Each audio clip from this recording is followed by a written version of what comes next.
All right, peace, peace, peace. Dr. Alim El-Bey back here once again.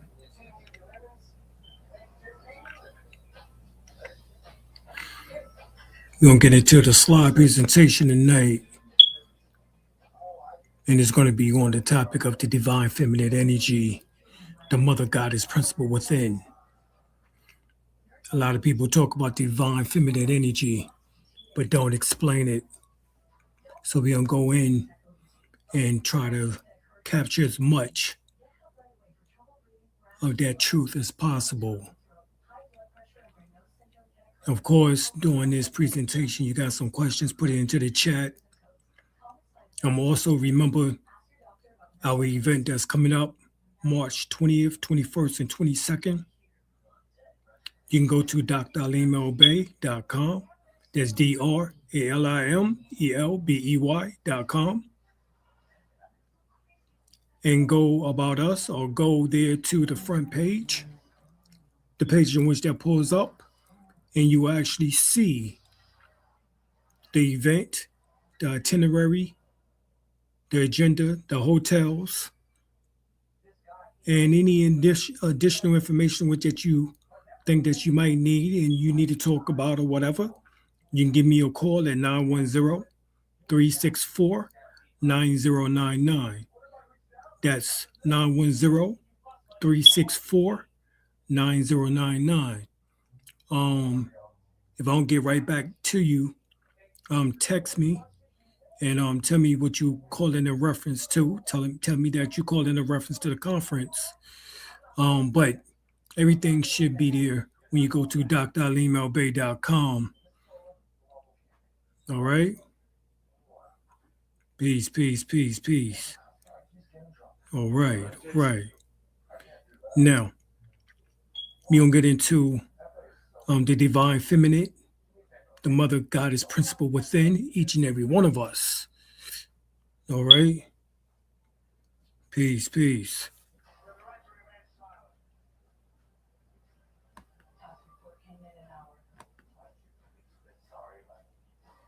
Give me a 1 if y'all can hear me speaking, and give me a 2 if you can see the slide presentation.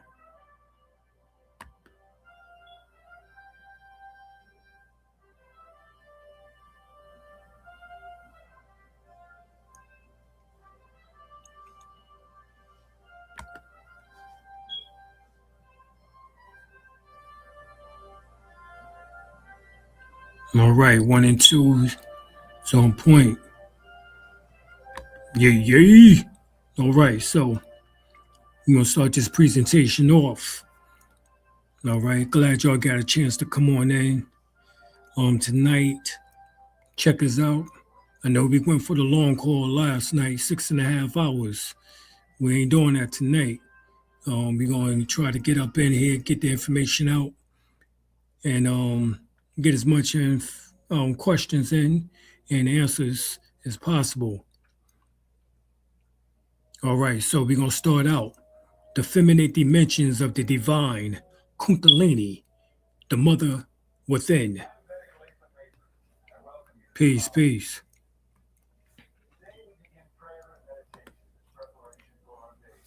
All right. This is Khalil Gibran, a very popular and famous, some say prophet, poet, but he states this: most religion speaks of God in the masculine because it's a patriarchal system. For me, God is as much mother as father. To reach the motherly God, one must proceed with the heart, with love. With the heart, with love. All right? That's with the heart, with love. No doubt about it. That's how we should proceed, as he is stating. All right? At the very beginning of the universe, the goddess was alone. From her was born all that is desirable, and all that has energy. From her also came all beings, whether born from the egg, the seed, or the womb. From her, the plants, the animals, and humankind. She is the supreme energy. This is from the Upanishad, all right, Vedic text. The prophets of the past spoke in allegorical terms of the eternal feminine power which leads to the revelations of our divine identity. In India, it is the Kundalini. Pay attention now. For Laozi, it is the Tao, which is the way. In so-called Jewish or Hebrew mysticism, as I refer to it as, it is the Shekinah, all right, which means the feminine face of God. And in the New Testament, we find that it is the image of the Holy Spirit or the Holy Ghost, all right? And so you have the Father, Son, and then they ostracized the mother or made her into a ghost, a spirit, okay? You know, that's like, to me, the 5% teachings of most necessary but secondary, you know. The Kundalini is the inner mother, reflection of the great goddess within each being. The Kundalini is also a purifying fire, destroying impurities. She is represented in the form of a flame emerging from the top of the head in Buddhism, Hinduism, Christianity, and Islam. And as you see here, this is a representation of the Kundalini on the Lord's Buddha's head. And of course, we went over this. Buddha is Ptah, all right? And Ptah is the God of the gods, all right? In ancient Kemet, or the Netarus. And this is from Thailand during the 14th century. And we have Sri Ganga, the celestial river flowing from Sri Shiva's head. And this is from the 20th century in India. And as you see, the flame. And of course, you have the Pentecostal holiness, in which that on a Pentecostal day, they had a painting in which that showed flames coming from out of their head. So it is even within Christianity showing the same representation. And then within Islam, we have the ascent of the Prophet Muhammad during the night of Miraj, all right? And the divine mirror was called Al-Baruch. The word Al-Baruch means white lightning.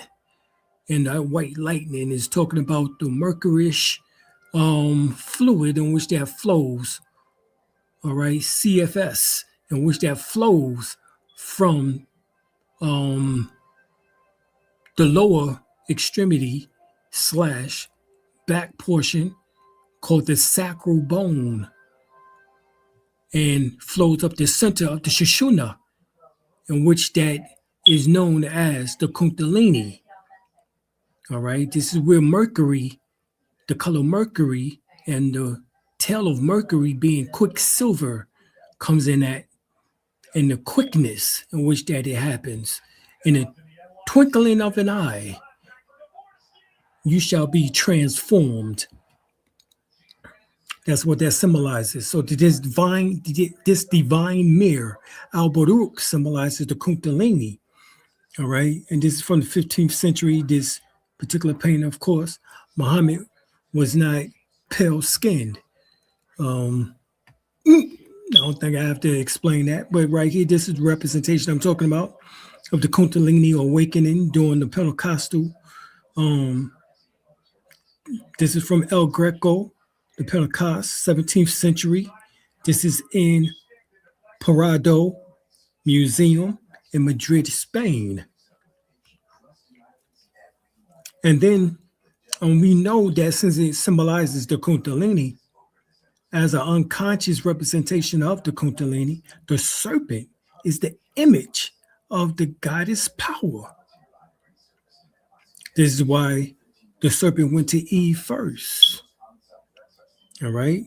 This is Isis, what is called the Mothis, which is the Museum of Cairo, Egypt. You will find that image. And the serpent goddesses are found throughout the world as the potent archetype of Kundalini. Once again, this snake symbolizes the feminine energy, the Kundalini energy, and Indian snake goddess, 12th century. This is found in the British Museum in London, the UK. And this sculpture depicts the mother goddess in the form of the Kundalini, showing her with a serpent's head. All right. Of course, we have them that say, oh, this is the reptilian, the goddess Mamu. All right. Or Namu. And this is from the 4000 BC Museum of Baghdad, Iraq. You have the cult of the mother goddess that spread in North Africa, and particularly in the region of present-day Turkey. All right. The goddess Tanit, 300 BC, AD.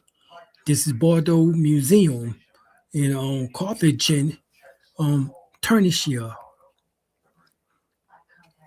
The dove, in which that you read about, in which that landed over top of Jesus' head, also represents the Kundalini, symbolizing the virginity and the ascent, and associated with the code of the goddess.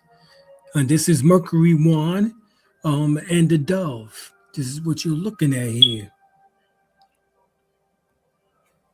Remember, Jesus got baptized in the river Jordan by John the Baptist, and the dove came over top of his head. And it says, this day I am proud, essentially, of my son. And that isn't talking about Jesus in particular. And the Gnostics interpreted the serpent as the eternal, spiritual, feminine power who teaches Eve to seek the fruit of knowledge. And that is the knowledge of self, the knowledge of good and evil. For you will not know what is evil unless you have gone through the muck and the mire. All right, this is Eve and the serpent, Michelangelo, and you have the 16th century here in the Celestine Chapel, the Vatican. You can find a picture in which that shows that or demonstrates that is Europeanized, of course. And Michelangelo originally had these images in the form of dark-skinned people, because he knew, however, Pope Justinian told him no, to paint it Europeanized. Okay, so there go the whitewashing of an event in which that came from the subconscious mind, in which that shows relevance or an allegorical state being explained. And so I will place you in the kingdom of angels of your earthly mother, where the power of Satan cannot penetrate. Very surprised, they asked, where is our mother? And where are her angels? Where can we find her kingdom? Your mother is within you, and you are within her. It is she who has given you birth and given you life. This is the Essene Gospels. Right, so little known fact about connecting this consciousness, and the reason why certain religions teach that yoga and meditations are demonic and satanic is because of what happened hundreds of years ago when the Britons invaded India. They had trouble controlling the population, whom was very in tune with their bodies. Due to dedicated ancient yoga and meditation practices, many Indians had developed siddhis, special abilities unexplained by modern science, like levitation, telekinesis, psychic, and shamanistic powers, etc. This is why the control system had the church teach that yoga and meditation was evil to try and stop others from developing these innate human abilities, which threaten their control.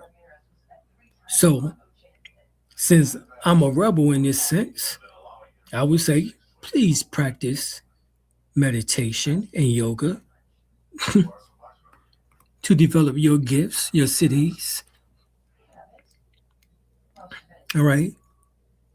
Now you have Shiva and Shakti. The word Kundalina, meant coiled, or it also Kunda means bowl. All right. The root Shak means to have power. That's Shekum, means power. Ashe would be another name. Kundalini then signifies a serpent with coil of power resting at the base of the spine. Tantric yoga positions that the entire universe is a manifestation of pure consciousness. This pure consciousness divides into two poles, neither of which, can exist without the other. One aspect is Shiva, identified as unmanifested consciousness, which is masculine and static. It is a state of formless being, consciousness, bliss. Is called Sat Chit Ananda. It is aloof and not interested in the affairs of the world. It cannot become or change. One can reach this Shiva consciousness only through deep meditation. Out of this void, everything in the world may arise. The other polarity is Shakti, which is dynamic, creative, and energetic. This mother of the universe gives birth to all things in the universe: matter, life, and mind. These two polarities are united, all right? And you oftentimes will see the uniting of them with Heru and Set in ancient Kemet. That's what they're symbolic to. And that uniting force is what is called yoga. But in the manifest universe, Maya causes an illusion of separation. Shakti is a projection of Shiva, but Maya's veil, the better. Veils the latter. This illusion is a process of evolution, consciousness unfolding over itself. After many eons, the Shakti will draw up all forms when the universe is dissolved. This is evolution. When consciousness is no more interested within the manifestation, the earth always exists in two forms as one, dynamic, and two, potential power. At rest, in the universe manifests a small part of Shakti is evolved in it, manifestation. But the giant or great part remains dormant. The dynamic part is Shakti, right? Is Shakti in Pacific differentiated form, while the primitive power remains as the coiled up Kundalini at the base of the spine. Shiva resides at the crown chakra. Ordinarily, only small amounts of the Shakti energy is used for the normal function of the Kundalini and nadis for daily purposes. This latent power of the Shakti can be transformed to be an active one through appropriate means. Many methods have been described. This transformation is called the awakening of Kundalini. Now, your head symbolizes heaven, your heart symbolizes earth, and your root chakra symbolizes hell.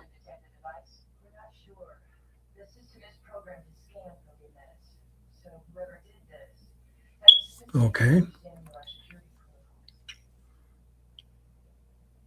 The Lord's Prayer. Do not be like them, for your Father knows what you need before you ask. So then, this is how you should pray. Our Father in heaven, hallowed be thy name. Your kingdom come, your will be done on earth as it is in heaven. Brain Study Bible. Okay.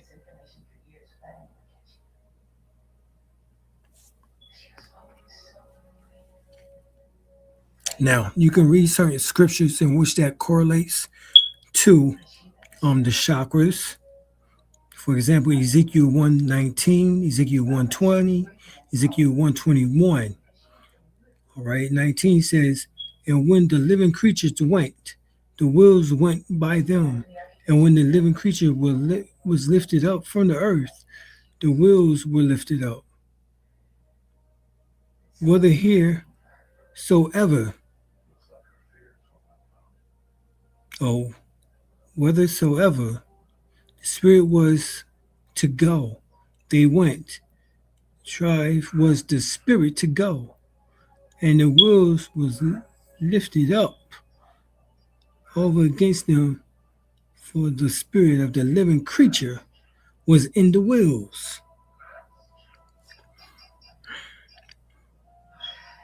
(21) When those went, these went, and when those stood, these stood, and when those who are lifted up from the earth, the wheels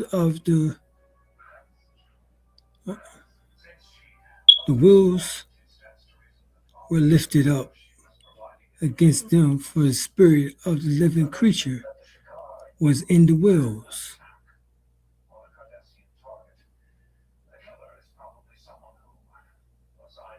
Okay. So, one's energy system has 7 main energy centers known as chakras. Of course, if you have the extra glands called the barytheric gland and the epiphany gland, then they give you 2 extra glands, making 9 totally.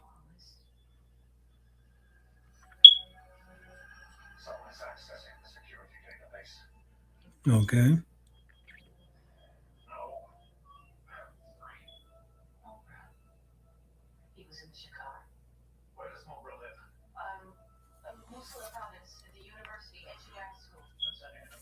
I'm not going to read everything. Here we have the soot, the 7 suits, or the 7 magical knots upon the spine that protects the individual. All right, this is the Kamal origin or Kemet origin of the Indo-Kushite Sanskrit derivatives regarding the 7 chakras along the Sushumna spine, being akin to the knots on a bamboo rod. Moreover,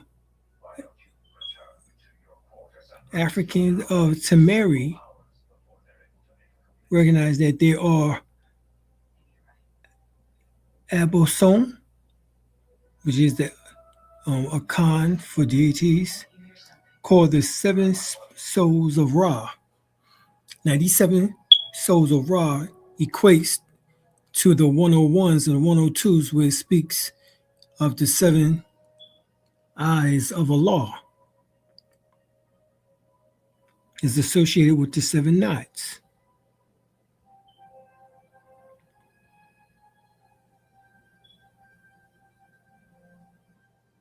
All right, it says Tisu, seven gods who assist at the judgment and condemnation of the wicked.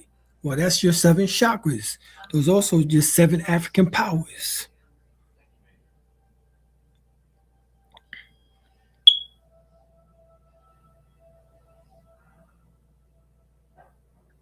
You never really thought about the fact that you have energy centers in which that emit energy, in which that activate your auric field. Your auric field is a generator, is a torus field, Torus, a torus field.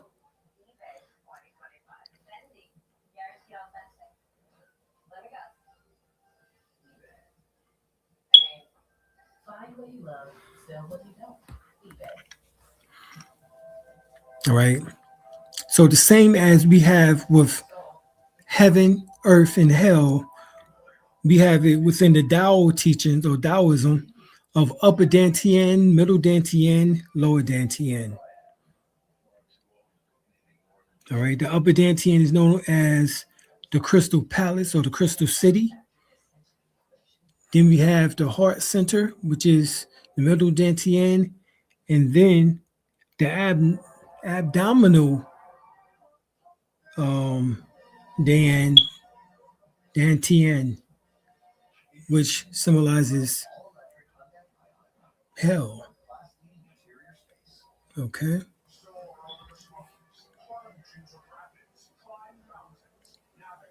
Now turn three minds into one mind at the lower Dantian and keep on spiraling and expanding the awareness to the immortal force, primordial force. It says charged by the universe, Dantian as batteries, the door of life, which the kidneys, navel, kidneys correlates, like the back of the mother's womb. These are the Dantians.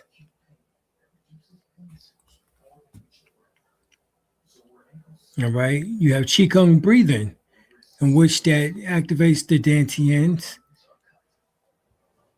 Deep abdominal breathing, which is called also Dantian breathing. The key is using the Dantian breathing to help heal yourself. Is the innate gentle, all the way down in the Dantian area, about an inch or two up from the navel. As you inhale, put your attention on the lower Dantian and sense your breath filling in your lower abdomen. Feel how your abdomen naturally feels and expands. All right. This is how you do it. You'll practice for at least 3 to 5 minutes. 10 minutes would be ideal throughout the day. Take 1 or 2 Dantian breaths to recharge your internal energy. So, hands over.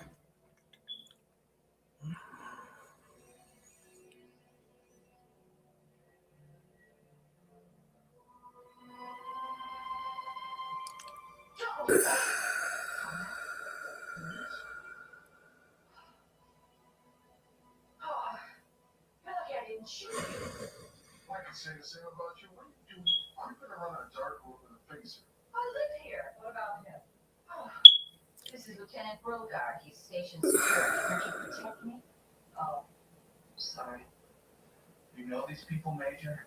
I'm afraid so. This is Pharrell, Lupiza. You're in the same resistance cell. Here we are. Sorry about that. Yeah. Okay. I'll be inside. Now, the reason why I had to breathe deep is real simple. Because if you notice here, the picture to the left, actually to the right, shows nerves attached to each of the endocrine gland system. Each of the endocrine glands. Okay. Somebody asked the question, how is semen retention and the Kundalini connected? Well, the same way in which that we just did the breathing exercise, you would breathe all the way down into your dantian, pull up your perineum, and begin to circulate the energy. So breathe in, and then it will pull up to the back of the head, down the front to the nostrils, and then exhale back down to the perineum and circulate it in that manner. Inhale, exhale. Inhale, exhale. Okay? That's how you would do that. All right, so the question is, how is semen retention? Well, after you have circulated the energy in your body, you actually can ejaculate once the energy is stored. If you do not want to ejaculate, then you simply store the energy in the body. Don't have sex. It's essentially, as we would say, do not ejaculate. We try to circulate that energy in the body. And once you feel that you have circulated enough, you would do it at least 9 times starting out and see how you feel. If not, go to 18. After that, go to 36. Keep going up. What's in the box? All right.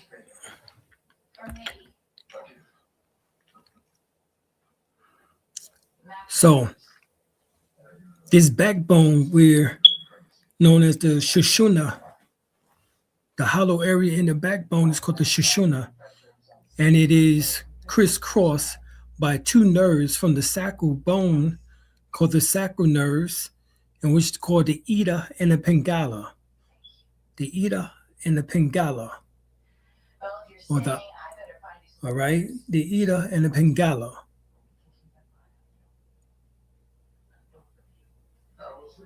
All right. So the Djid pillar, which symbolizes the spine of Osar, says the symbol of the backbone of Osar. It says symbolizes firmness, stability, and strength. All right. The Djid is the same word as Jedi within the Star Wars sagas. All right, it's the same.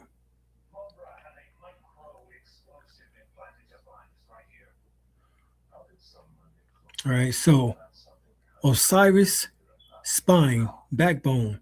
The Djid, his earthly symbolic rising or resurrection.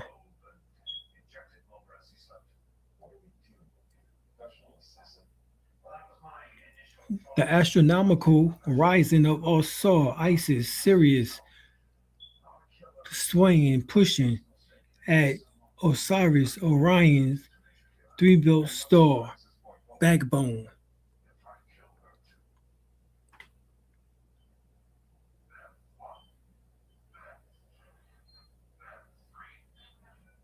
It doesn't sound natural.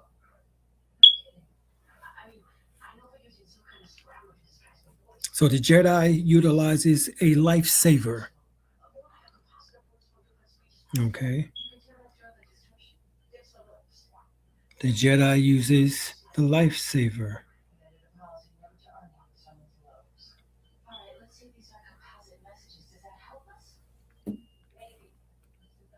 Just remember that. The rebirth.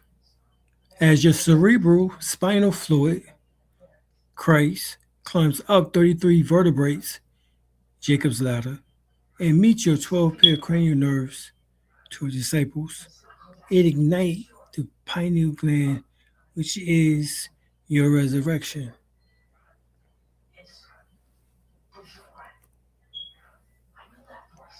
The same is mentioned within the book of Revelation, the 5th chapter.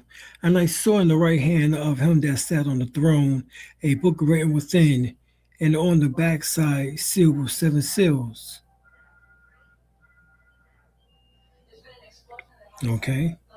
You have to make sure that your back, 7 seals, 9 actually for those that are Anunnakians and Syrian beings.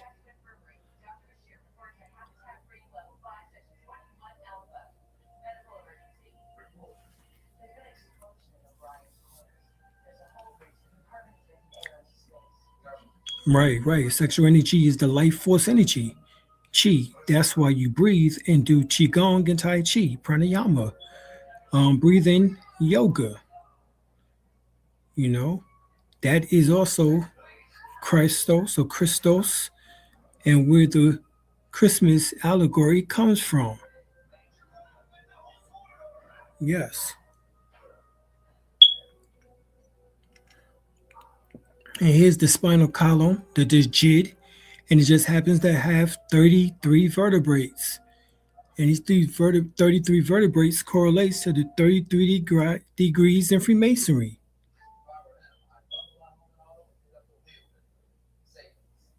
Okay? That's what it symbolizes.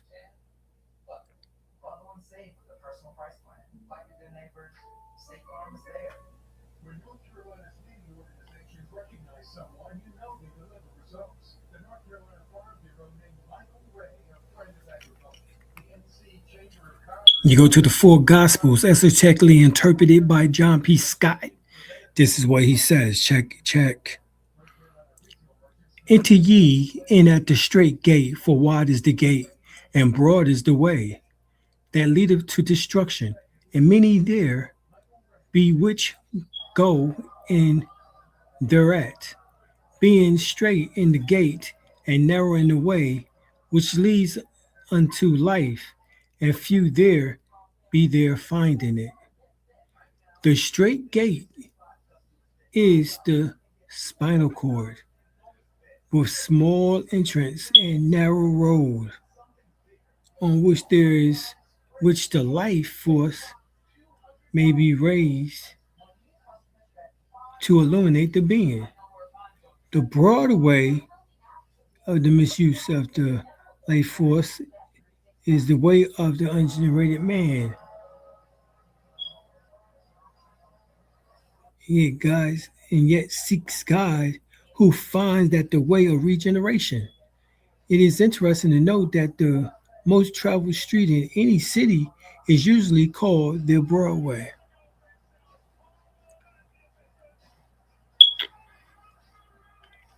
All right. So, yes, that's right. The colostrum and the pineal gland and pituitary gland produce this gold and white substance, which is known as the milk and honey, the land of Canaan. Okay. That's the metaphysical part of this. Asarato al-Mustaqim is the Arabic term that means straight path. All right.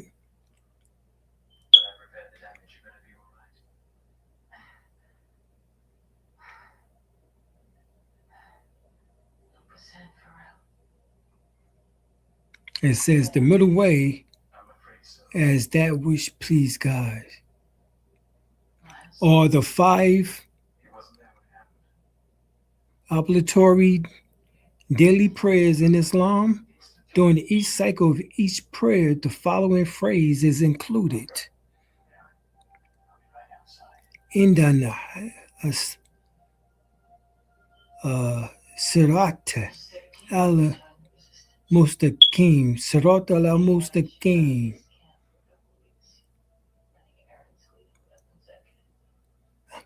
Sirat al-Mustaqim. Sirat al-Ladin as-Salam alayhim.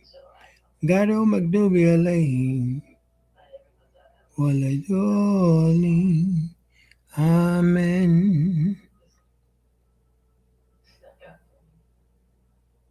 She said I had the heart of a raptor, and they didn't have much choice. Okay. You have the caduceus, in which that, of course, symbolizes the Kundalini, in particular the Shishuna and the black and white serpent or snakes, which are called the snakes of Christ. And so Psalms 23:4, thy rod and thy staff, thou comfort me. That's the rod and staff that he's talking about. The rod are symbolic to the spinal column. The rod means the power and the staff defense. The shepherd rod is the staff shepherd slayed the whole animal that attacked the sheep. The crook staff is used for helping sheep out of the crevices and other pitfalls. The meaning of the Hebrew word rod or sebeh or staff, mishina, are very special. It originally refers to a part of the tree. In the Old Testament, the stick was used to count sheep. Levi 27:32. It was also used to protect the sheep from other animals. In the book of Proverbs, the stick is used for the discipline. For 12, Psalm Proverbs 13:24. Sabbat has a sense of authority. The Hebrew word mishina has the idea of something to lean on, trust, support, or staff. Together, the two words paint a picture of a strong, protective shepherd who can trust, one who can care as for us, but who will protect us. So the caduceus, which is called the uraeus, was also called the rod of Hermes. In other words, the rod of Mercury.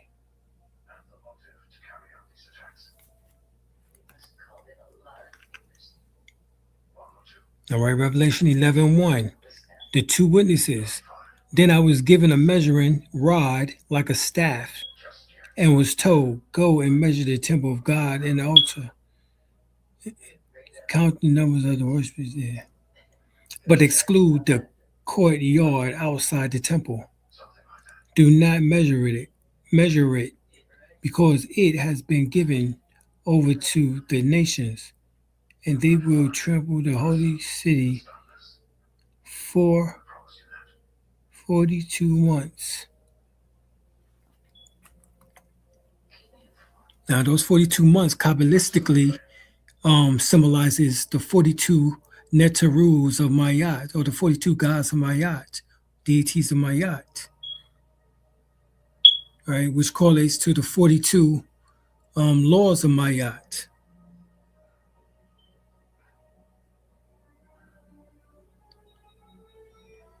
All right.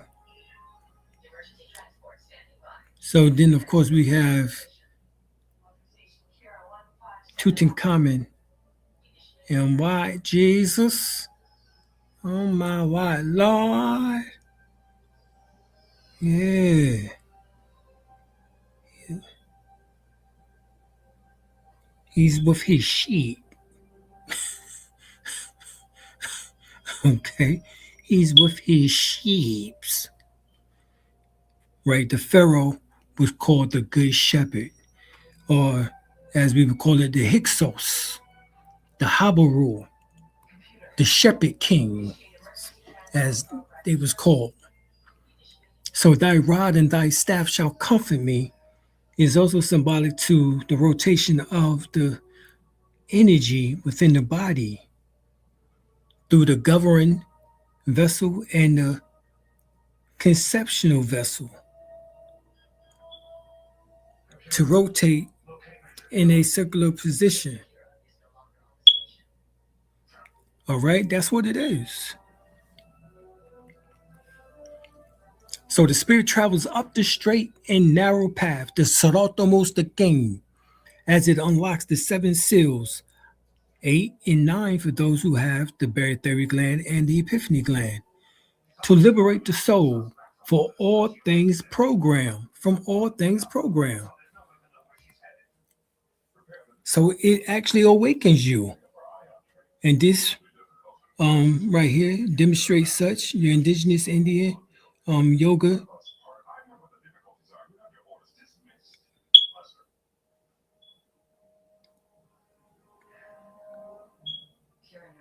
You have the Shishuna, which is the middle channel. You have, of course, the Ida and the Pingala. All right. The Ida is the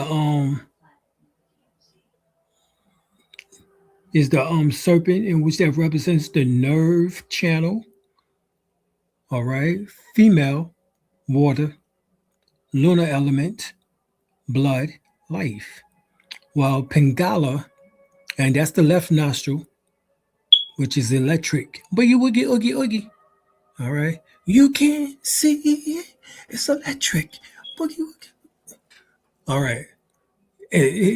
That's the left nostril. The right nostril is the Pingala serpent. All right. Which represents the nerve channel, which is male. You know. That's the male joint. Solar element, warm. Heat actually, fire. Also symbolizes death. All right. So excuse me, the Pingala is the electric. That's the boogie woogie oogie is the right nostril. The left nostril is the magnetic. That's what I'm trying to explain here. I'm looking at the chart. Crazy, but yeah, that's it. Left is life and magnetic. So you want to attract something, breathe in through your left.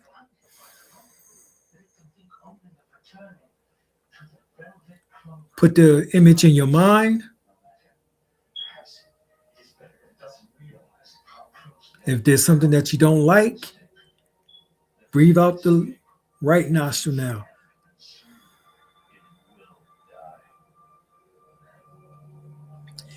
And leave the image in your mind.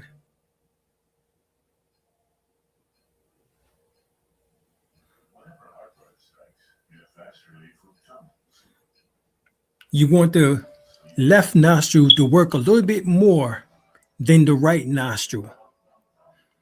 If you're breathing predominantly through your, I know it's irritating. I know I'm not home, yo.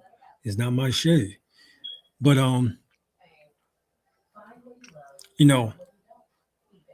right, masculine, feminine, left and the right brain, sun and moon, positive, negative, magnetic, and electric.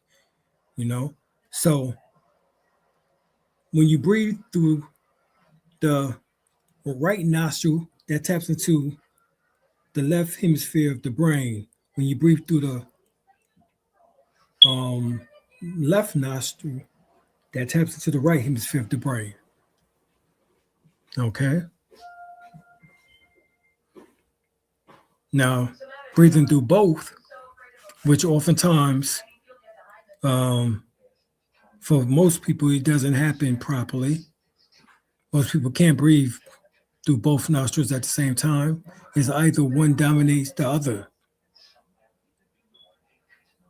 So you must recognize which one dominates the most, and it should be the left nostril that dominates the most, and that's the one in which that you should focus on because that's the one that brings life. All right. If you're breathing too much out of your right nostril, then that's bring death. All right. So you want to make sure that the left nostril is more dominant than the right nostril. All right. And then the eta stimulates the pituitary gland, which relates to the opening of the third eye. And then the pingala symbolizes the activation of the pineal gland, which relates to the opening also of the third eye. And then, of course, you have the thalamus, which is the third eye, the angiobrow chakra. And then you also have the crown chakra, which is the Bindu Godhead point reached during enlightenment. All right, this is how it looks. Once you master it, all right, and I'll show you that in a few seconds here with a halo over the top of your head. All right, but here we have the same imagery of, yes, the Bindu seed. And here we have, then the Lord said to Moses, make a fiery serpent and set it on a standard. And it shall come about that everyone who is bidden, who he is looking at, he will live. And Moses made a bronze serpent and set it on the standard. And it came about that if a serpent bite any man, when he looked the bronze serpent, he lived. All right. We know that Moses was trained in all the ways of ancient Egypt. He resided there for 80 years. That is symbolic to the teachings of Imhotep, who is the father of medicine. And the father of medicine shows the caduceus or Uraeus symbol, which is on the hospitals throughout the world. The image, all right, associated with Imhotep, who is the son of Ptah, a skilled physician who later became deified, symbolizes healing, health, and wisdom. Now, this is how you have it looking here. Also, Ptah, the nectar of the Nectarus, as we know, we just said Imhotep was the son of Ptah, and Ptah symbolizes the god of the gods. And this is with the word father, or Ptah Ra, becomes the word father, all right? Ptahre becomes Father. All right?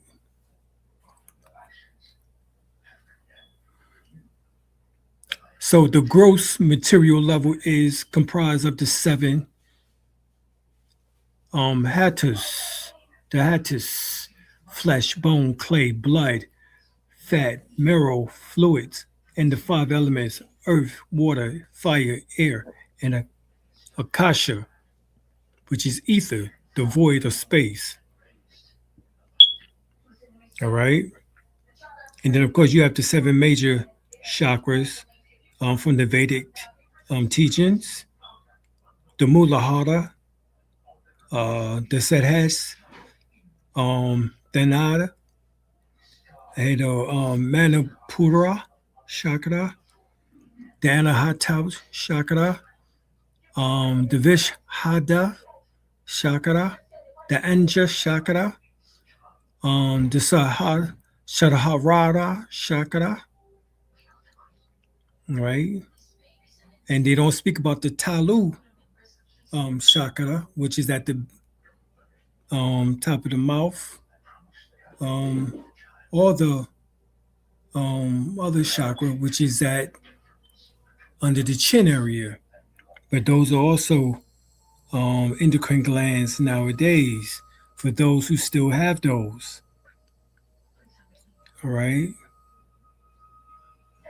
Stages in Kundalini awakening. We have prana usually flows in Ida or Pingala. Prana is made to flow in either flow in Ida and Pingala. Prana is made to flow in Sushumna. Kundalini energy is awakened. Kundalini is lead upward. Kundalini raise is raised to the Shahadara. All right. The Shahadara is what we now refer to as the crown chakra, the crown of the head, which transcends all elemental influences, including the Soma chakra, which is associated with the above area above the third eye, or point between the eyebrows. Okay? Peace, peace. So, within us, there are transformers of energy vital to our psychophysical well-being. In the East, they are called chakras, or wheels, or vortexes, while in the West, they are called churches, places of assembly. These subtle transformers are intimately related with our psyche and our physical well-being. Okay.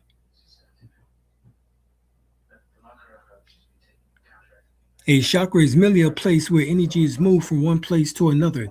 There are many such places in the body, but in relation to the spirituality and consciousness, there are fundamental areas illustrated here, properly defined.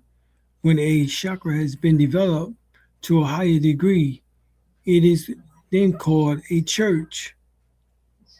The chakras in common and ordinary people are only the senses of the animal soul, nephesh.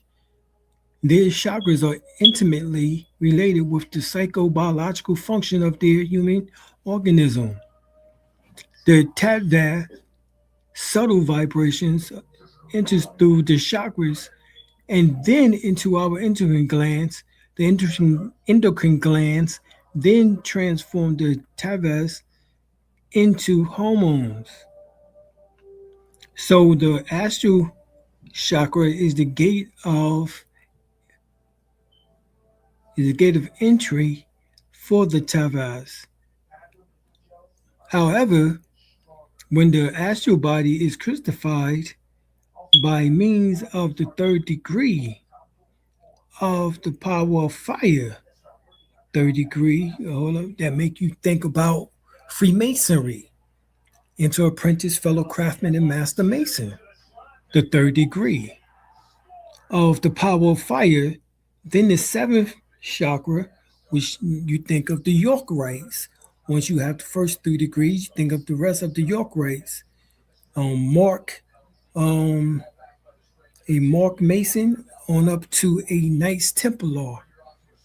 All right, through the 7 chakras, somebody to the 7 degrees, or transform into the 7 churches to which the book of Revelation, the apocalypse, refers.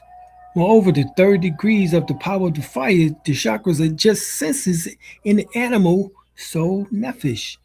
Therefore, whatever is only concerned with the development of the chakras without working for their crucifixion to form themselves into black, they form themselves into black magicians. All right. All right, that's what's going on. So Kundalini is innate for all people. However, if you do not raise the seed in which that is produced from the pineal gland and from the pituitary gland, which is that milk and honey, that white and gold substance, that seed is generated and it goes down into the intestinal, um, abdominal gastric tract in order to be resurrected back up into the heavens. All right. Um, if you do that, and that's based on the moon cycle. All right, the moon cycle. Every time, every month, your birth, your sun sign is in your moon. All right.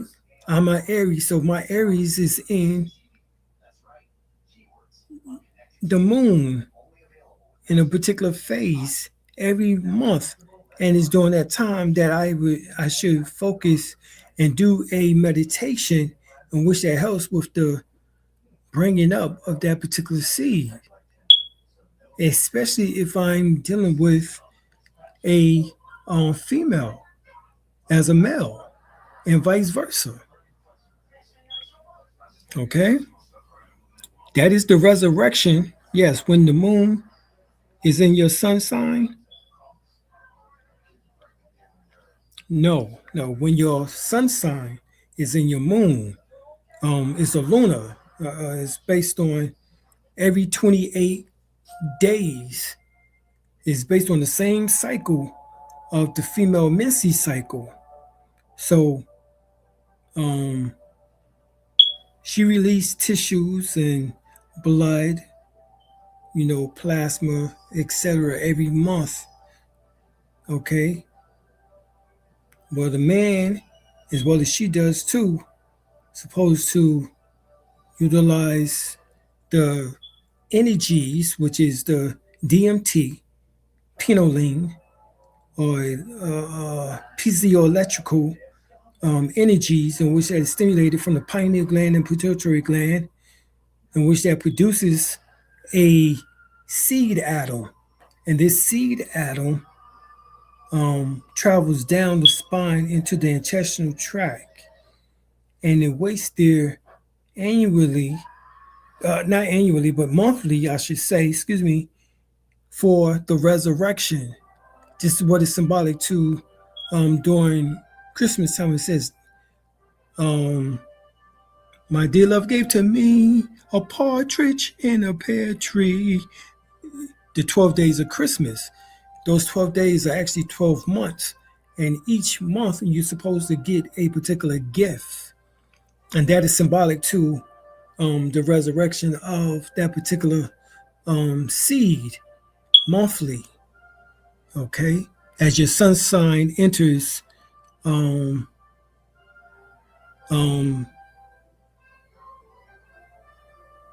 your moon, particular moon cycle. Okay? So, Kundalini is the innate for all people. At the base of the spine, cellular, then the physical body, lies the Kundalini energy or spiritual energy in the latter form. Regardless of what religion, spiritual, or meditation traditions one follows, the awakening of this energy, by whatever name you call it, it is innate and the essential part of the spiritual advancement, unfoldment, or realization. This is symbolic to the resurrection, the serpent, the Kundalini traveling up into. This is also a form of Ptah. All right, entering into what we now call the pineal gland, pituitary gland, the thalamus, the hypothalamus area in the brain. That's what it's symbolic to.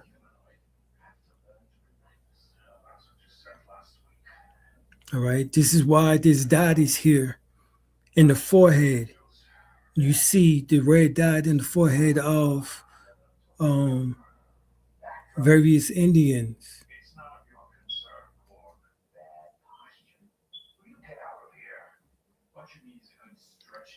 All right. In India, the seers and the sages were called the Nagas, meaning the wise serpent. by raising the seed of light, Kundalini, through the 33 vertebrates, spinal nerves, and the 33 vertebrates, and the relating seats, and unfolding the third eye through the 12 cranial nerves and the relating seats, one obtains wisdom and spiritual powers. All right. In South Africa, the Kundalini is called Umbelini and is the primal force used by the Zulu shaman to connect their minds with deities in the spirit realm, described as something like a hot coiled snake bursting through the top of your head. All right. This is the same as the yogi traditions. All right. In Taoism, they circulate the energy. It just doesn't stay at the top of the head.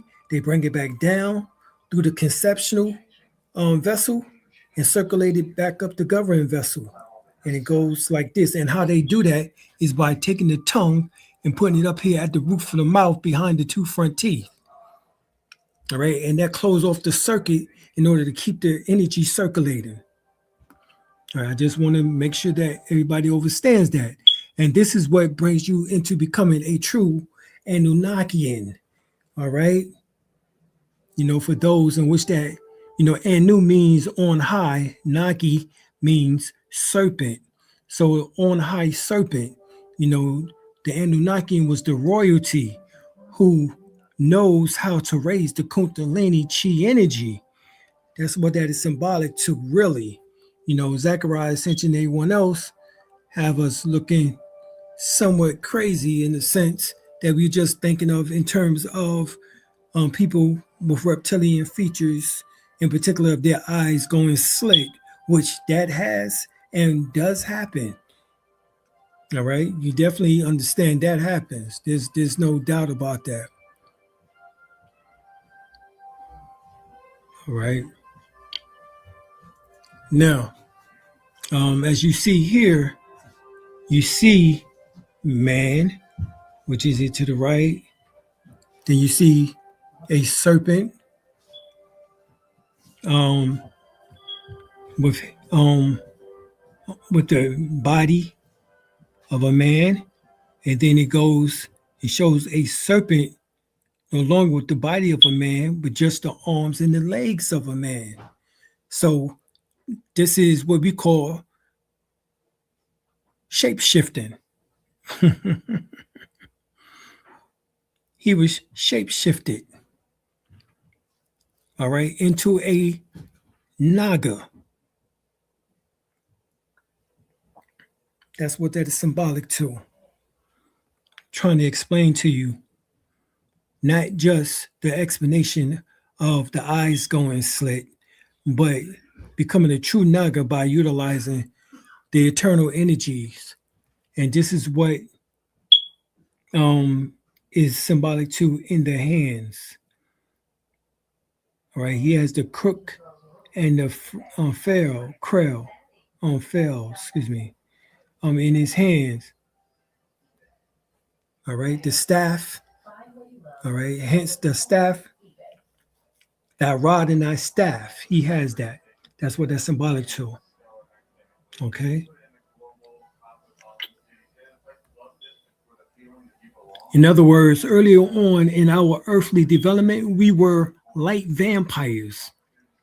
There were still many conscious ones. Now, any melanites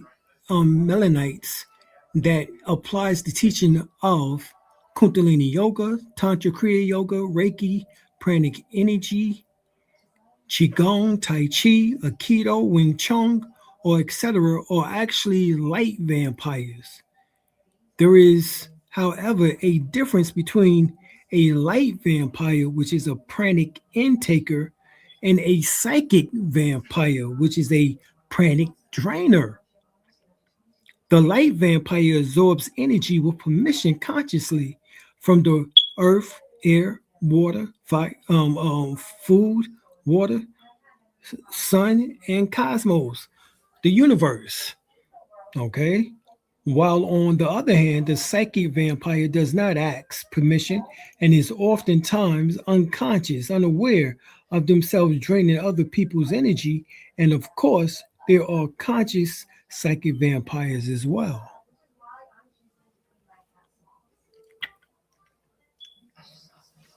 All right. Now, in order to begin to bring in more energy, you can do what's called sun gazing. You can also do, um, which this is what is going on here, as you see.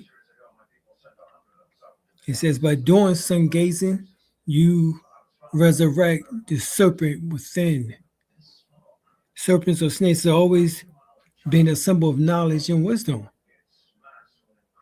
This small motif of the talking serpent or serpent, snake or serpent connects with the knowledge and wisdom, which is also found in the book of Genesis in the Bible, stories of the Garden of Eden. The ancient Egyptians had the flying serpent. That's is in Egypt, ancient Egyptian god Happy or Necher Happy, as you see here, flying on a serpent. Just like within Islam, they have the flying carpet. All right, the flying carpet of Aladdin or Aladdin. All right, you have the serpent Maya, flying serpent in Maya. All right, the ancient Aztec god Quetzalcoatl or Quetzalcoatl. Okay, Quetzalcoatl. And here we have Uraeus, in which that means to raise up, to climb, to raise up the spine, which is symbolic to Jacob's ladder, which is mentioned in the book of Genesis, right? Which talking about the spinal column. And what raises up through there is called Kundalini, but the Kundalini has another name that you don't understand. All right? You don't understand what this Kundalini is? Well, you get the Dictionary of Angels, which includes or including the Fallen Angels by Gustav Davison. All right? The Kundalini is Lucifer. That's the Latin name. The Hebrew name is Uriel, which is one of the 7 archangels. So your root chakra, your base chakra, as it is called, is one of the 7 powers of God. All right. Matter of fact, one of the most powerful, if not the most powerful. All right. And here it is, Uriel, which means the fire of God. Because when you get, as they say, horny, you see the devil with 2 horns. Hence, he's horny. Then he's in red, which symbolizes that desire or burning sensation. Fire and desire. Rick James, bitch. Rick James, and Tina Marie. You know what I'm saying? That's their song, their most popular song. All right. So, be around here like Rick James talking about, Rick James, bitch. And what Rick said, I ain't had no need to damn be stepping on Eddie Murphy's white couch. Well, yeah, I stepped on that nigga's white couch and stamped on, I fucked that white couch up and I was stomping on it and with my shoes and made it muddy.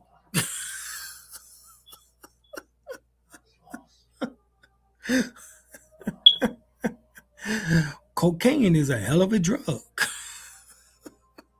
So anyway, Uriel is one of the leading angels in the non-canonical lore and ranked variously as a seraphim, cherubim, regent of the sun, flame of God, angel of the presence, Poseidon. He's the presider over Tartarus.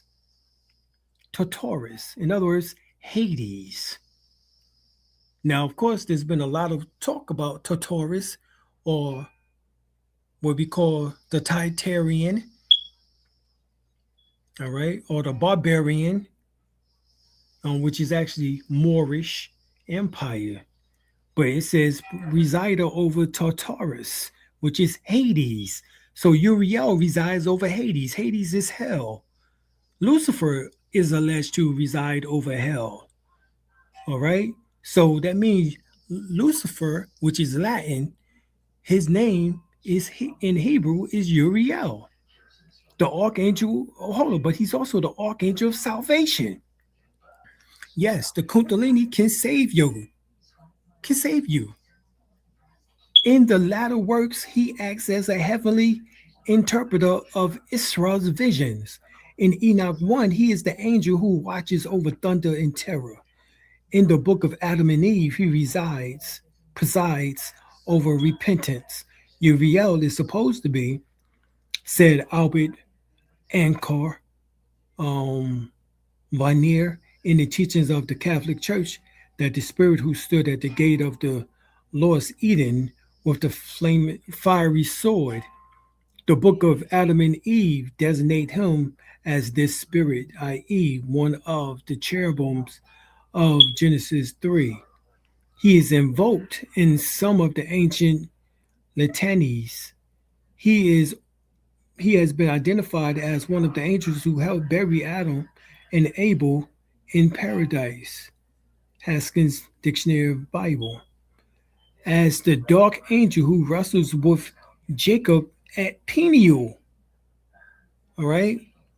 So that means if he wrestled with Jacob at Peniel, and Peniel means the pineal gland, allegorically, right? Pineal is the allegorical meaning for the pineal gland, and Uriel, who symbolizes the Kundalini, all right, made him a Christ figure because he changed his name from Jacob, which means supplanter, to Israel, which means to ascend to God, to rise to God. In other words, and it says that he was halted on his thigh. In other words, he was hit in his sacred place, as we'll call it. Okay.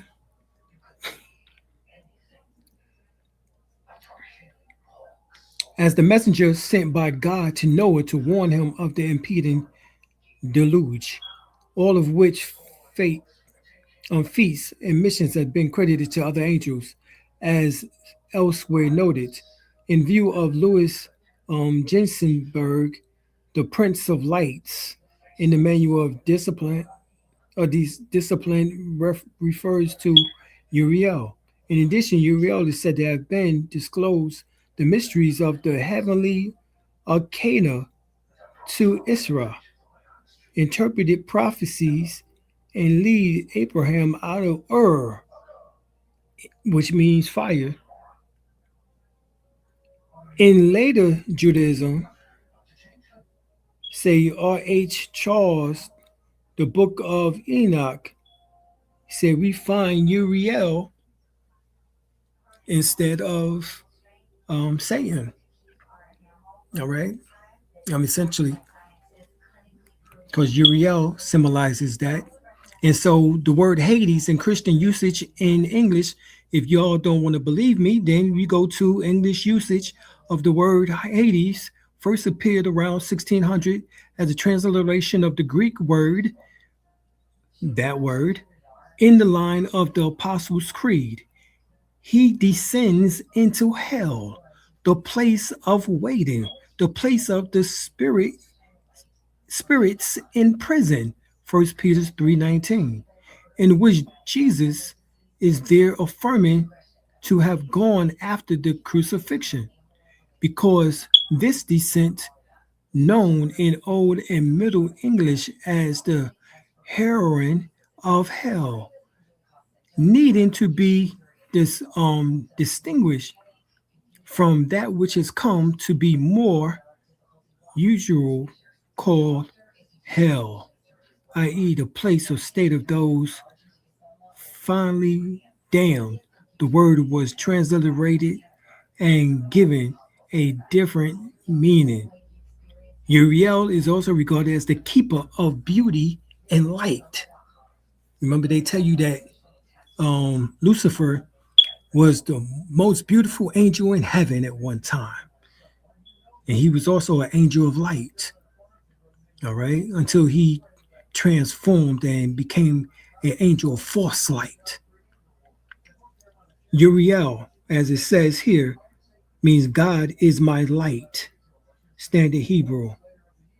One of the archangels of the post-exilic rabbinic traditions, and also of certain minor Christian traditions. In the apocryphal, Kabbalistic, and occult works, Uriel had been equated or confused with Uriel, Noriel, Urian, Jeremiel, Vertiel, Zadriel, or Sariel, Suriel, Peruel, Phaniel, Jacob, Azrael, and Raphael. All right, he's mistaken as them. All right, so I think y'all get the gist. I ain't gonna read. Here, in case you don't know where evil came from, Isaiah 45:7, because we think that God is just good. Well, God says this: I form the light and create darkness. I make peace and create evil. I, the Lord, do all these things. He do it all right? Because he uses Lucifer to do the things. This is why you see the conversation that he has with Lucifer, which is Uriel, in the book of Job. Yo, what you think about my prophet, yo? Job, what you think about him? He all right, but I can get that nigga to cuss you out. Just give me a little bit of time, yo. All right, I'll give you a little bit of time. Let's see what you can do. Y'all remember that? And this nigga Uriel / Lucifer comes walking up in the middle of heaven. All the other angels are bowing down and worshiping God. And he comes up and just start having a conversation. Hey, Pops, what's up?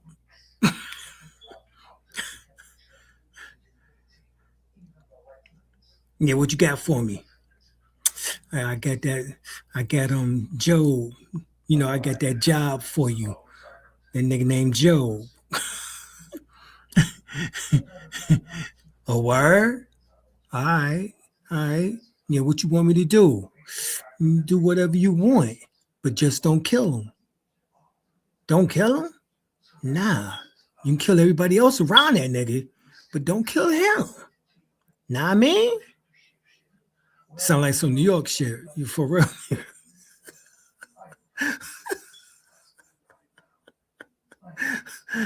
That conversation, yo.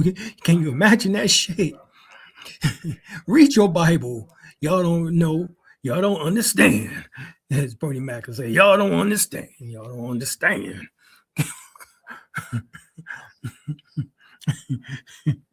Lucifer. Anyway, let's read this shit. All right. Lightbringer was a Latin name for the planet Venus as the morning star. All right, so Uriel symbolized the planet Venus, the Lightbringer.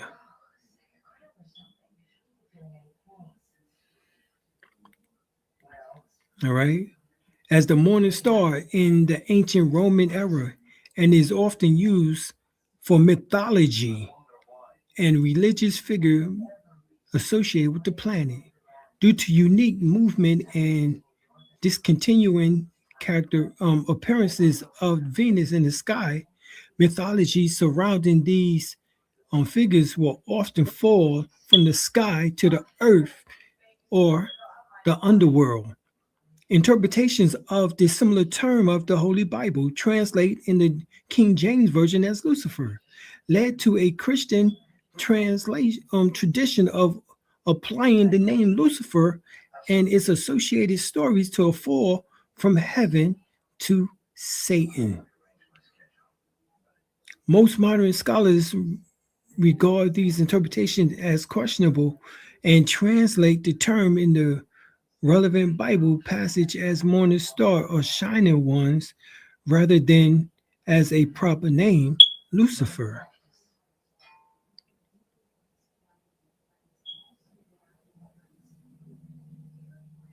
All right.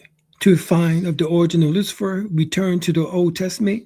In Hebrews, the name Lucifer is translated from the Hebrew word Hillel, which means brightness. So once again, that flame, that fire, all right?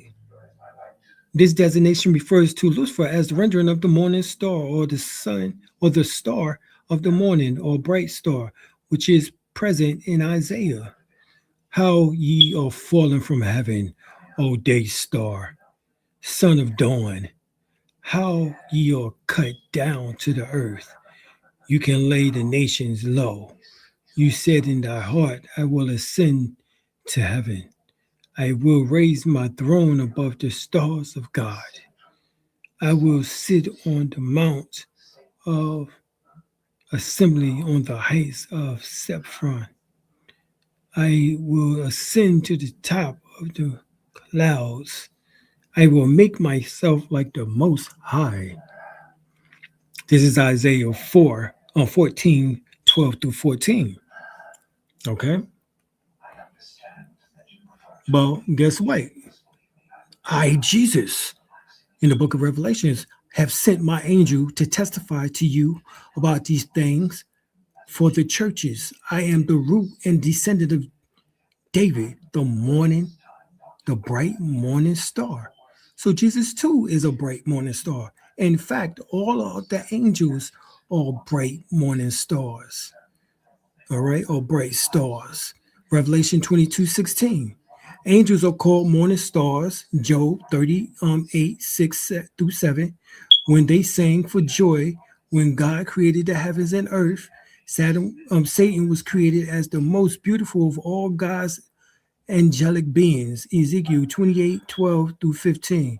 Astrologers consider Venus, the morning star, as the brightest, since Saturn or Satan was the most beautiful and powerful of all the angels before he ascended. It's appropriate that he is called the morning star.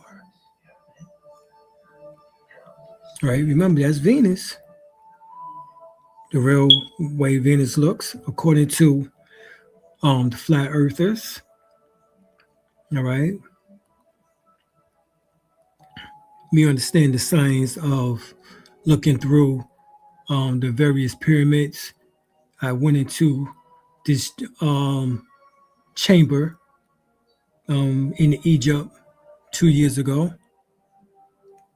in Cheops, or what is called Khufu. And what they was doing was something real simple, in which that is explained to us within Taoism. All right, Taoism. And through the universal force, the forces of the North Star and Big Dipper above your head, and the cosmic particle force in front of you as they shine down to your pearl. Feel your pearl starts to absorb this energy and then feel it expand. The thalamus and hypothalamus, that's the points, are also part of the cranial pump as they help us to access the energy of the Big Dipper constellation. Now, we don't utilize the Big Dipper necessarily. We, as melanated people, utilize the star constellation Canis Major, which is Sirius, the dog star. All right. Sometimes we utilize Orion, but you absorb the energy from these particular stars by going out, sitting and meditating, and circulating that energy within yourself and storing that energy within your three dantians, your lower dantian, middle dantian, and upper dantian, which is known as the upper room. All right. The upper room. All right. Which the Bible speaks about the upper room. That's what Jesus met the disciples in the upper room. Okay. This is what this is showing you that we did in ancient Egypt. We was able to absorb the frequency of the stars. This is attunement with the cosmic energies of Septu, which is Sirius. And this is why in the book of, I think it's the 53rd chapter, Surah of the Holy Quran, the 102nd verse, or ayat, it speaks of that Allah is the Lord of the mighty star Sirius. Okay. Within the Kemetic traditions, if you read Jeremiah lectures written by Jeremiah, he speaks about the blazing star.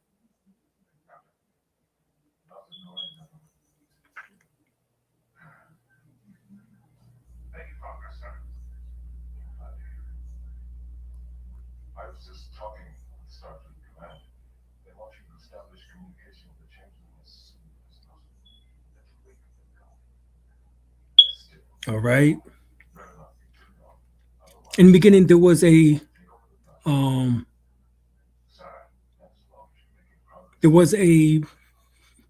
primotive, watery chaos known as noon, an endless, formless depth or deep that was the source for the Nile River.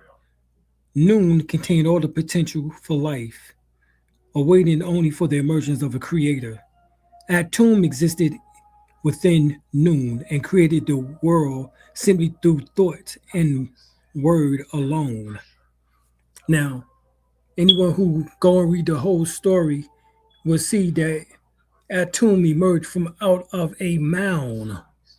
This is the reason why I talked about last night was the so-called giants, melanated giants. We rest ourselves within the mounds because we was returning from whence we came. Atum emerged from out of a mound, all right, to do what he needs to do. If you go back and read and do your research. All right.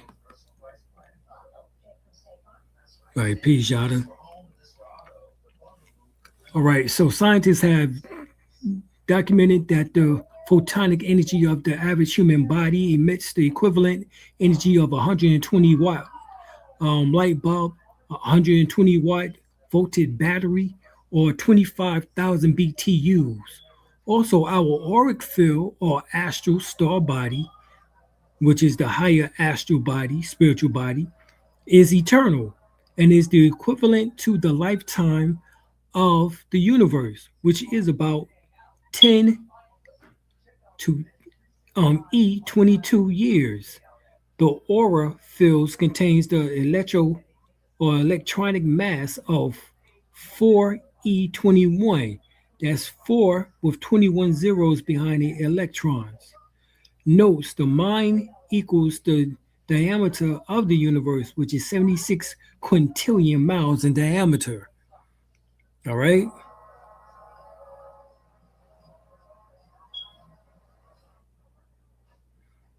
Oh, thank you. Sikan. And Sikan, thank you. All right, so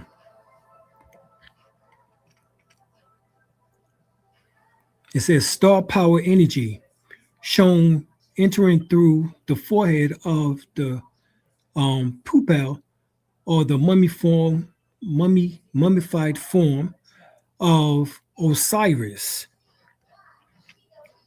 It says archetypes of all humans. The word star also means door, and when the terminative for walking, it meant passing through a star door or a star gate or time door. The wings soul shows under this glyph in the figure indicated that it was the soul passage through these doors that affects the Osirian the Osirian transformation or metamorphosis into the immortal state and the glorified body. So once again, we use the stars, Sirius A, which is Canis Major. We didn't use the Big Dipper. All right, we use that was always ours because that's the brightest star in the night sky. In Freemasonry, it was taught that the blazing star is a symbol of deity, of omnipotence. The creator is present everywhere, and the omniscient, the creator sees and knows all things. Sirius is therefore the sacred place all Masons must ascend to. It is the source of divine power and the destination of divine individuals. This concept is often represented in Masonic art. So see, Masons know this. And Masonry is based on the ancient Egyptian mystery school system.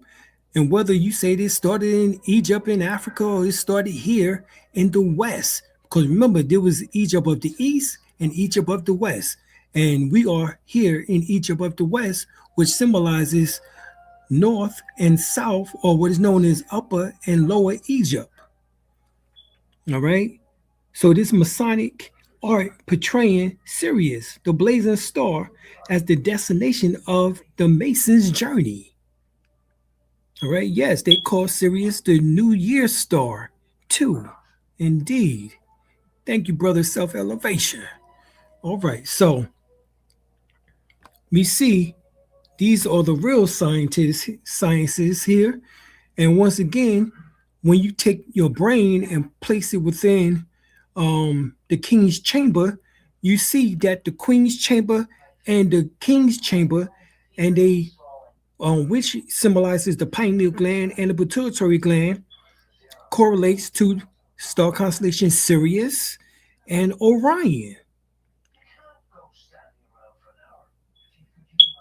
Okay, that's what you see here to the left. All right, that's the activation of the pineal gland. With the activation of the pineal gland, that's right, Sufism started Western Freemasonry, right, or Moorish science as we refer to it as. So Dr. Frank Bohr's theory states matter is shaped and structured by light. So if we are absorbing more light, he says these molecular melanin combinations eat light in order to maintain, expand, and evolve matter. So if you want to become more evolved, you must absorb more light. So a person who is practicing Tai Chi, Qigong, Reiki, pranic healing on an everyday basis, for 1, 2, 3, 4 hours or however long, that person will be in a different mind altered state than the average person who don't practice those particular exercises. They will have a higher IQ. They will be able to tap in and communicate with their ancestors. They will have more vivid dreams, lucid dreams. They will be able to have out-of-body experiences. They will be able to communicate, or what is called telekinesis, pathic. They would be telepathic. They would know how to practice psychchemistry. All types of these so-called supernatural abilities they will have. Mentioned also in the book of Corinthians, the 12th chapter, 1 Corinthians, the 12th chapter, starting at the first verse. All right. The more highly evolved the species, the more complex its biological capacity to use light. So that right there shows you. All right. And so by utilizing that science of us absorbing energy, it activates the third eye, the crown chakra, as well as also it puts a halo on our head as it correlates to the internal mechanism of the Luciferus energy and the Luciferian energy and the oxy-Luciferian energy, which is light, which is stored in the physical body. In other words, we begin to light up like a eel. All right. And that's through the activation also of the Ida and the Pingala Shushuna, right, which is symbolic to the middle pillar and the two pillars, or Jesus between the two thieves. The one on the left said, "You be the Christ, get down from here." The one on the right said, "I believe you the Christ. Remember me this day in paradise." Okay. So here it is, this halo, which is also called the golden dragon body, is being developed here, as you see to the left, to eventually become what we see here to the right, which is a full light being. And we have already taught the science on this over and over again, many times, in which that you have what is known as Om Aham Vajra Guru Pima Siddhi Hum. Om Aham Vajra Guru Pima Siddhi Hum. Om Aham Vajra Guru Pima Siddhi Hum. By chanting that hundreds and thousands of times a day, eventually will transform your body into what you see here to the right, what we refer to as the rainbow body, golden dragon body, also called the celestial body, the antimantium body, the so many names, spiritual body, so many names. All right. But first, you must activate this serpent, which is within you, which is the mother goddess principle. All right. The mother goddess principle, right? Known as Kundalini. The serpent displays at the crown of the pharaohs indicates the awakened Uraeus, the spiraling of Kundalini up the spine, opening the seven chakras to 9, and the third eye, bringing forth self-realization and higher consciousness. All right. And when it raises to the crown chakra, you now is no longer Uriel, which is at the base chakra. You now become Michael. All right. That is Lucifer and Christ. All right. Michael is a form of Melchizedek, and Jesus is after the order of Melchizedek. All right. So a form of Michael and Melchizedek, Jesus is, as we would say. So here he says, in biblical and post-biblical lore, Michael ranks as the greatest of all angels, whether in Jewish, Christianity, or Islam writings, secular or religious. He derives originally from the Chaldean, all right, by whom he is worshipped as something of a god. Why? Because the word Michael means he who dares to be like God. Okay. He's also called Al-Qadir within the Islamic traditions, the green one.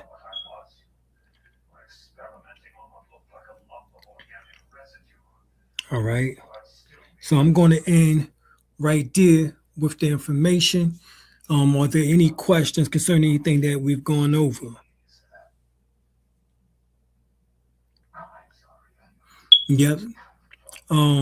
Trade doctors say, yep, just need 15 minutes a day of Tai Chi, 20 minutes of meditation per day, and everyone should do it to change the world. Something tells me Exactly. what we do to that changeling is going to have a more pleasant disposition than mine.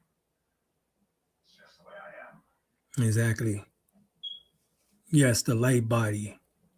How do you feel? Dr. Mora?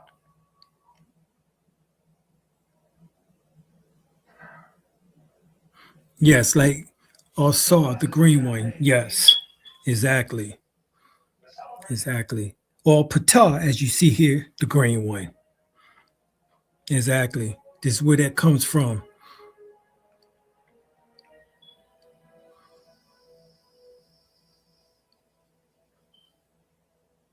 Okay.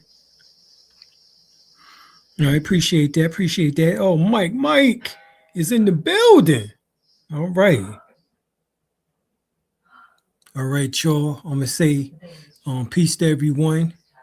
Thank y'all for checking it out.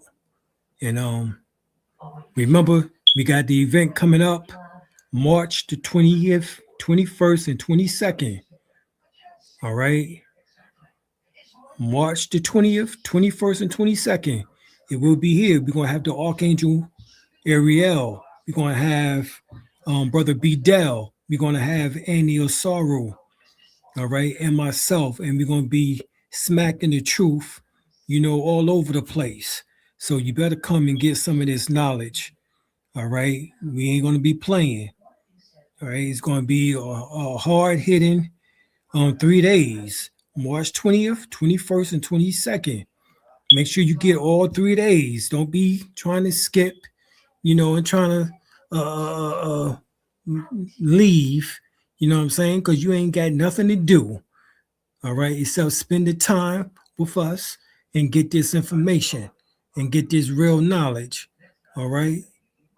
Now, since that has been said, I'm going to say peace to everyone. Yo, and we out.